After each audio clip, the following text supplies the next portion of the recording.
Saur Sayyidina Ali tarawih saum kahiji, dosana bakal dipicen siga waktu dilahirkeun. Dina malam kaduana laleungit dosa kolotna, tegesna ibu ramana anu iman duanana.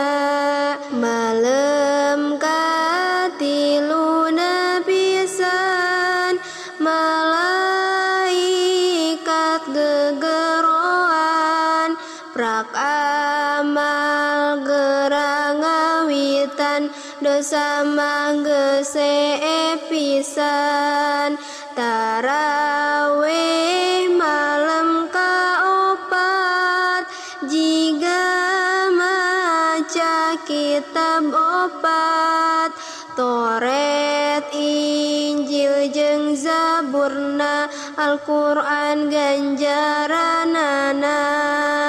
Tarawih malam kalima ganjaran salat utama di Masjid Mekah Madinah, di Masjid Aqsa teu salah. Ganjaran malam kagenep dibere ganjaran lengkap. Nu tawaf di Baitul Ma'mur di tempat goib nu luhur, kayu batu jujukutan reang pada pepentaan, ka Allah pada nyuhunkeun dosa jalma dihilangkeun. Tarawih malam katujuh ganjaran pahlawan teguh, ka Nabi Musa mantuan ngalawan Fir'aun Haman.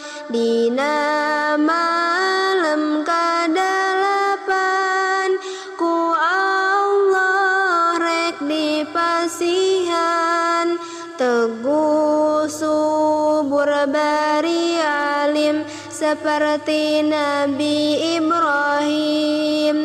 Dina malam kasalapan bakal dibere ganjaran, nikmatna ibadah lir Muhammad Rasulullah.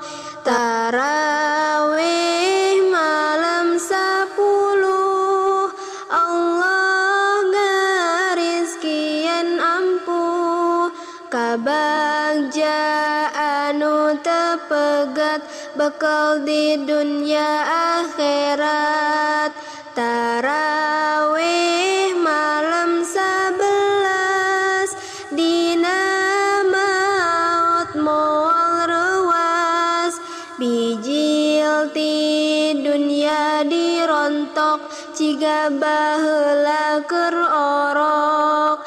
Malam nu ka-12 di akhirat bakal bengras, raraina bakal nyaangan lir bulan 14-an, tanggal ka-13na datangna poe kiamah, moal mendakatu genah sumawan mendaka susah. Tanggal 14 salat nyaraksian malaikat, ieu jalma tukang salat pamugi ulah dilaknat, ka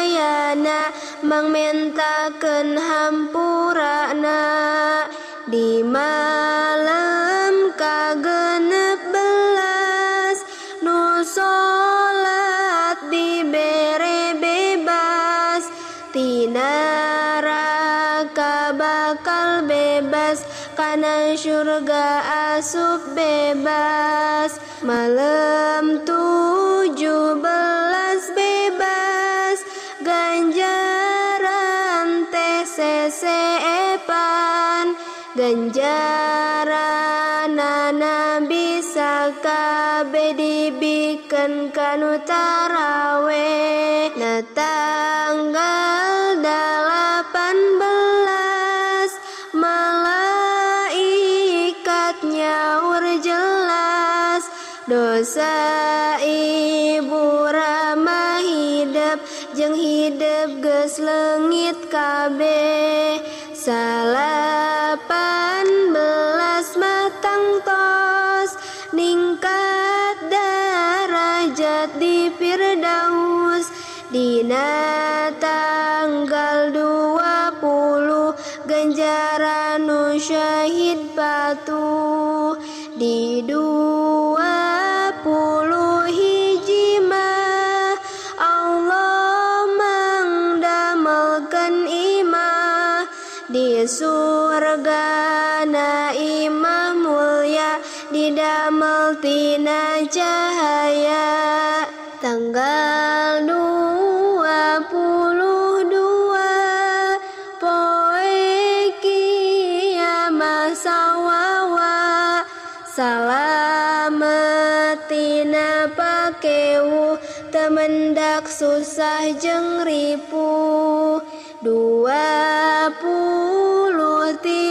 nama Allah maparin hadiah hiji kota anu lega anu tempatna di surga tanggal 24 mangka dibere karomat 24 warna doa bakal diijabah tanggal 25 persenan anu utama mimiti mautna subur moal aya siksa kubur tanggal 20 genep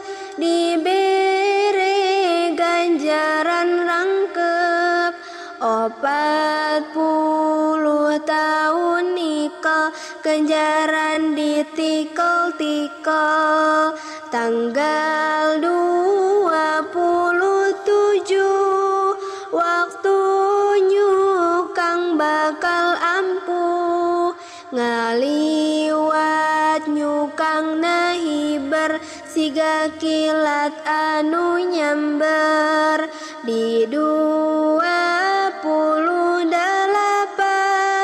pangkatna teterekelan ku Allah bakal diangkat di surga 1000 tingkat 28 mah Allah maparin hadiah persen 1000 kalian haji nu ditarimakeun tanggal 30 pisan Allah langsung sasauran tuh daharna roti surga tuh kusaena talaga jeung hidep di aku pisan kanggo anu nang tayungan jeung hidep engke diangkat abdi kami anu taat kitab Durratun Nasihin